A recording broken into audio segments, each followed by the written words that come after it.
Hello everyone. Number system में एक part हमारा छूट गया था हमसे, जो है decimal to hexadecimal conversion. Decimal के नंबर को हेक्साडेसिमल में कन्वर्ट करते हैं। तो सपोज टू बी कि हमने एक एग्जांपल लिया 2482, डेसिमल की कोई डिजिट है, उसे हेक्साडेसिमल में कन्वर्ट करना है। तो same as it is hexadecimal का बेस 16 होता है, तो हम लोग 2482 को 16 से डिवाइड करेंगे। ये इस तरीके से हमारा डिवाइड हो जाएगा, 155 आएगा। वापस से 16 को करेंगे, 11 टाइम्स जाएगा एंड 9 इज़ रिमाइंडर 9 में 16 का डिवाइडेशन नहीं हो सकता, सो हम लोग इस 9 को यहाँ लिख लेंगे। लिखने का पैटर्न सेम वही होगा, नीचे से ऊपर हम लोग लिखेंगे 9 11 2, और हेक्साडेसिमल में 11 को हम बी से रिप्रेजेंट करते हैं, तो ये क्या आ गया 9B2, और इसमें यहाँ इसका बेस लगा देंगे 16। ओके, ये तो हो गया decimal to hexadecimal conversion. Next अपन बात करते हैं हेक्साडेसिमल टू डेसिमल, उसका जस्ट अपोजिट। इसमें हम एग्जांपल लेते हैं, हमने लिखा FA8 और 16 इसका बेस लगा दिया। डेसिमल में कन्वर्ट करना है, सेम एज इट इज़ हम लोग इसको डेसिमल में कन्वर्ट करेंगे, बेस वही लेंगे 16। F वही यहाँ से लिखते चलेंगे, 8 multiply by 16, A multiply by 16 and F multiply by 16। Power हमारी यहाँ से चलती है 0 1 एंड 2, टोटल 3 डिजिट्स हैं, 3 पावर हो गई हैं। अब हम जब हेक्साडेसिमल में लेते हैं तो F को किस चीज़ से दिखाते हैं, 15 से, मतलब 15 को F से रिप्रेजेंट करते हैं, 10 को A से रिप्रेजेंट करते हैं। तो हम लोग इसकी डेसिमल वाली वैल्यू को पुट कर लेंगे यहाँ पर, ठीक है। तो हम लोग यहाँ मल्टीप्लाई करेंगे, 15 मल्टीप्लाई बाय 16 की power 2, then 10 multiply by 16 the power 1, plus 8 multiply by 16 and इसकी पावर है हमारे पास यहाँ पर 0। जब भी हमें किसी की भी पावर 0 मिलती है तो हम लोग उसको 1 कंसीडर करते हैं। तो 8 multiply bye 1 that is 8, 16 multiply by power 1 है तो 16 ही आएगा, 16 multiply by 10 that is 160 and इसका अपन कैलकुलेशन कर लेंगे तो टोटल ये आ जाएगा। इन सभी चीज़ों को ऐड करेंगे तो इसका ये आंसर आ जाएगा। ये डेसिमल में कन्वर्जन था तो इसका बेस हम लगा देंगे 10। होप सो कि ये कन्वर्जन आपको क्लियर हो गया हो। इसके बाद कल जो मैंने आपको नोट्स प्रोवाइड कराए थे उस वाले टॉपिक पर आ जाते हैं। बेसिकली 11th क्लास में सभी कन्वर्जन्स नहीं पूछे गए हैं हमसे, फिर भी आलमोस्ट मैंने सारे करा दिए हैं। सिर्फ 2 ही कन्वर्जन हमारे पूरे कंप्लीट कोर्स में है, और वो क्या है, बाइनरी से डेसिमल और डेसिमल से बाइनरी। कंप्लीट कन्वर्जन नहीं पूछे गए हैं, हमारे सारे कन्वर्जन्स कंप्लीट हो गए हैं। अब हम लोग अपना chapter number 14 as per our syllabus, chapter number 14 जो है हमारा साइबर सेफ्टी से रिलेटेड चैप्टर है। बेसिकली इन सभी चीज़ों को आप अच्छे से जानते हैं, क्योंकि हम लोग एक डिजिटल इंडिया है हमारा, डिजिटल वर्ल्ड में हम लोग रहते हैं, तो हमें साइबर से मतलब पता है एक ऐसी जगह जहाँ पर हम लोग इंटरनेट की कनेक्टिविटी करा सकते हैं और इंटरनेट की सफरिंग करते हैं। वहाँ से हम लोग डेटा को डाउनलोड अपलोड, मतलब नेटवर्किंग से रिलेटेड एवरी एस्पेक्ट्स को कंप्लीट करते हैं, दैट इज़ कॉल्ड साइबर।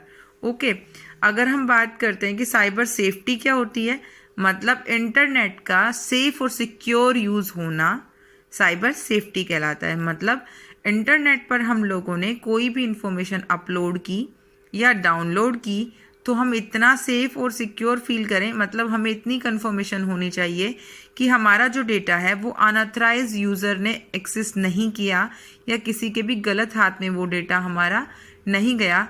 इन सभी चीज़ों को, मतलब अपनी सिक्योर इन्फॉर्मेशन को अनऑथराइज यूज़र्स के पास जाने से रोकने का जो प्रोविज़न होता है उसे हम बोलते हैं साइबर सेफ्टी।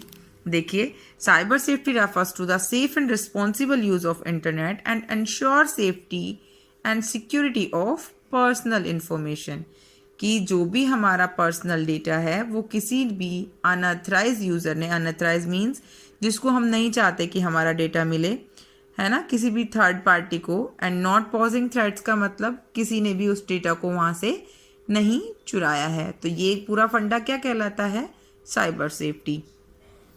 नेक्स्ट अपन बात करते हैं identity theft.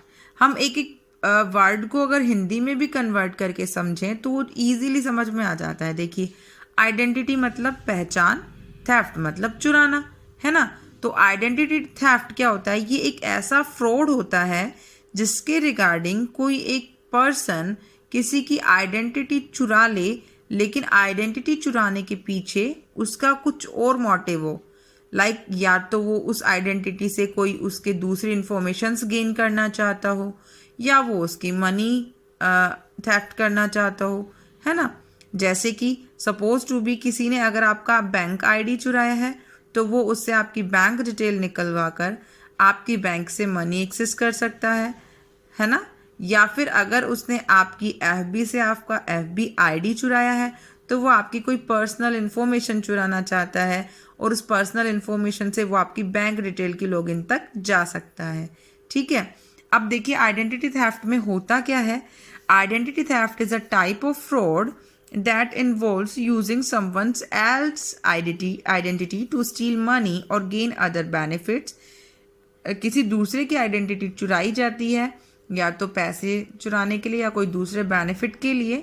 Online identity theft refers to an act of stealing someone's personal information such as name, login ID, etc. and posing that a person is online. Supposed to be a hacker or cracker steal your ID, so ID like suppose FB ID, तो आप लोगों ने तो वो ID आपकी ID किसी hacker ने steel कर ली है। तो जो हैकर है वो अपने आप को आप बनाकर आपके जो कांटेक्ट में जो आपके जो रिलेटिव्स हैं, आपके जो कांटेक्ट में जो लोग हैं, उनसे बात करता है क्या बनकर, आप। क्योंकि उनको नहीं पता कि आपकी आईडी हैक हो चुकी है या क्रैक हो चुकी है। वो तो यही समझेंगे ना कि सामने से जो भी डेटा आ रहा है वो आप हैं। जैसे बहुत सी जगह पर होता है, सपोज़ कीजिए कि आपकी आईडी किसी ने चुरा ली है और वो आपके फ्रेंड से बात कर रहा है और उनसे वो आप बन के कुछ लाइक उसने ऐसे बोला कि मैं बहुत ज़्यादा मुसीबत में हूँ, मुझे 10,000 रुपये की ज़रूरत है। तो कि जो भी आपके जो बहुत क्लोजेस्ट फ्रेंड्स हैं, जो आपके रिलेटिव्स हैं, वो यही सोचेंगे कि आप बहुत ज़्यादा मुसीबत में हो और वो हो सकता है कि वो आपसे बिना बात किए आपको ऑनलाइन पेमेंट ही कर दें। क्योंकि ऐसे केसेस में क्या होता है कि जो हैकर क्रैकर होता है वो इंस्टेंट आपसे डिमांड करता है कि बहुत अर्जेंसी है, इंस्टेंट अभी डाल दीजिए, मैं बात नहीं कर पाऊँगा, और वो आपको अपने अकाउंट नंबर उसी time hand to hand send कर देते हैं, है ना। तो ये सभी जो भी फ्रॉड्स होते हैं ये आइडेंटिटी थेफ्ट में आते हैं। और इनके जो मोस्ट कॉमन जो इनका सोल्यूशन है वो क्या है, या तो प्राइवेट ब्राउजिंग या फिर एनोनिमस ब्राउजिंग। इसको हम आगे पढ़ेंगे, अभी फ़िलहाल ये हमारे पास नहीं है, इस पे पूरा टॉपिक है। नेक्स्ट अपन बात करते हैं कि वेबसाइट्स को हम कैसे ट्रैक कर सकते हैं। बेसिकली अगर आप किसी की वेबसाइट को ट्रैक करना चाहते हो तो आप वेब ब्राउज़र से उसकी लोकेशन को मांगते हैं और वो लोकेशन आपकी डिवाइस उसे प्रोवाइड कराती है। क्योंकि जिस भी डिवाइस पर कोई इंटरनेट कनेक्शन प्रोवाइडेड है वो इंटरनेट कनेक्शन एक यूनिक आईपी एड्रेस लेकर चलता है। यूनिक आईपी एड्रेस का होना इसीलिए ज़रूरी है बेटा, क्योंकि अगर यूनिक आईपी एड्रेस नहीं होगा तो किसी को भी आपका एग्जैक्ट लोकेशन नहीं पता चलेगा। या फिर हम ये बोल सकते हैं कि आपने कौन सा नेट पैक डलवाया, आपका नेट पैक कब एक्सपायर हो जाएगा और आपके नेट पैक में कौन कौन सी फंक्शनैलिटीज़ आपने प्रोवाइड करा रखी हैं। ये सभी चीज़ें आपका आईपी एड्रेस कंसिस्ट करके चलता है।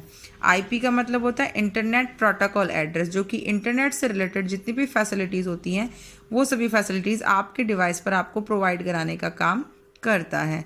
ठीक है, लेकिन अगर किसी के पास भी आईपी एड्रेस नहीं है तो वो आपकी लोकेशन को ट्रेस नहीं कर पाएगा और जिससे कि वो आपकी वेबसाइट को भी ट्रैक नहीं कर पाता है।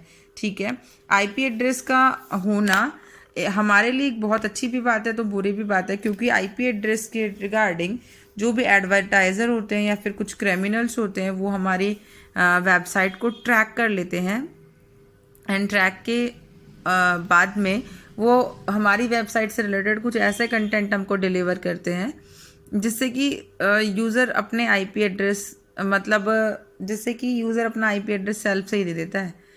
लाइक सपोज़ कीजिए कि आपका इंटरेस्ट जो है वो लाइक कुछ ऐसी क्रिएटिविटी में है जिसमें आप वेबसाइट्स बनाते हैं और ये सब चीज़ें करते हैं, तो वो आपको कुछ ऐसे ऑफ़र देगा आपके इंटरेस्ट के रिगार्डिंग, जिससे कि आप सामने वाले के ऊपर बिना किसी शक के आप खुद ही उसको अपना लॉगिन आईडी एंड पासवर्ड ये सभी चीज़ें दे देंगे। तो ये होती है ट्रैकिंग। अब हम बात करते हैं आईपी एड्रेस से हम ट्रैक कैसे कर सकते हैं। सबसे पहला जो फॉर्मेट है आईपी एड्रेस से, it is a unique address of your device when you connect to the internet. It's likely that your computer share your IP address with your network device. From your IP address a website can determine your rough geographical location. क्योंकि IP address जो होता है वो 4 parts में categorise होता है, और जो उसमें एक उसका लास्ट वाला पार्ट होता है वो हमारी लोकेशन को बताता है कि हम कौन से जोन में हैं, या फिर हमारी जो लोकेशन है वो क्या है। एग्जैक्ट लोकेशन नहीं बता पाता है क्योंकि एक ही एरिया के मल्टीपल आईपी एड्रेसेस हो सकते हैं। तो लमसम वो आपके एक रफ जोग्राफिकल एरिया को ड्रॉ कर सकता है, जिससे कि जो भी हैकर क्रैकर है वो इजीली आपको चीट कर सके। सेकंड जो हमारा है cookies and tracking are scripts. Cookies क्या होती है, पहले कुकीज़ को समझ लेते हैं। Cookies are the small pieces of information. Cookies जो होती है वो सबसे एक सेकेंड लिख लीजिए। Cookies are small piece of information websites can store in your browser. आगे डेप्थ में समझो पहले कुकीज़ क्या होती है। Cookies are small text file on your computer storing small piece of information related your online habits. छोटी छोटी files जो टेक्स्ट फाइल होती हैं वो स्टोर करती हैं छोटी छोटी इन्फॉर्मेशन को। और कौन सी इन्फॉर्मेशन को स्टोर करती हैं, जो आपकी ऑनलाइन हैबिट्स से रिलेटेड है। सपोज कीजिए आप कंटिन्यू काफ़ी टाइम से कोई आप कहीं बाहर जाने का प्लान कर रहे हैं और उसी के रिगार्डिंग आप ऑनलाइन कोई होटल देख रहे हैं। आपने एक होटल सर्च किया, सिर्फ सर्च किया आपने, और आप लोग देखते हैं कि उसी ब्लॉग पर, सपोज़ कीजिए आपने यूट्यूब पर कोई होटल सर्च किया और इंस्टेंटली आपकी वो जो पूरी उसकी जो होम होती है किसकी, यूट्यूब की, वो आप देखेंगे कि आपको होटल नेक्स्ट टाइम जब भी आप उसको मतलब ऑफ करके यूट्यूब को जब भी आप वापस से ऑन करेंगे तो जो उसका होम पेज होता है उस पर आपको बहुत सारे ऐसे वेबसाइट्स, ऐसे बहुत सारी होटल के नाम, उनके मतलब कॉन्टैक्ट नंबर, वो सब आपको उसी की हिस्ट्री में मिलेंगे। क्योंकि वो क्या करते हैं, ये लोग हमारी ऑनलाइन हैबिट्स को ध्यान में रखते हैं और हम लोग क्या सर्च कर रहे हैं, क्या हम लोगों ने बहुत ज़्यादा कौन सी एक्टिविटी पर हम लोगों ने ध्यान दे रखा है, इन सभी चीज़ों को वो क्या करते हैं, ट्रेस करते हैं। वो क्या करते हैं, वेबसाइट को एक तरीके से हम ये बोल सकते हैं कि वेबसाइट की सेटिंग को, है ना, वेबसाइट की सेटिंग को वो अपने सेटिंग के साथ मैच कर लेते हैं, और जिससे कि जो आपका ब्राउज़र है वो ट्रैक हो जाता है और आपके इंटरेस्ट के रिगार्डिंग आपने कौन कौन सी चीज़ें सर्च की हैं, है ना, वो सभी चीज़ें वो लोग क्या कर लेते हैं, ग्रैब कर लेते हैं। जैसे आप लोगों ने कोई ऑनलाइन बैंकिंग का ट्रांजैक्शन कंप्लीट किया है और उसके रिगार्डिंग आपने कौन सा आईडी और कौन सा एड्रेस यूज़ किया है, ये सभी चीज़ें भी वहाँ से ट्रैक की जा सकती हैं। आप लोगों ने देखे होंगे कितने भी कुछ ऑनलाइन फ्रॉड्स होते हैं। आपने जो डेटा डाला, आपने जो मनी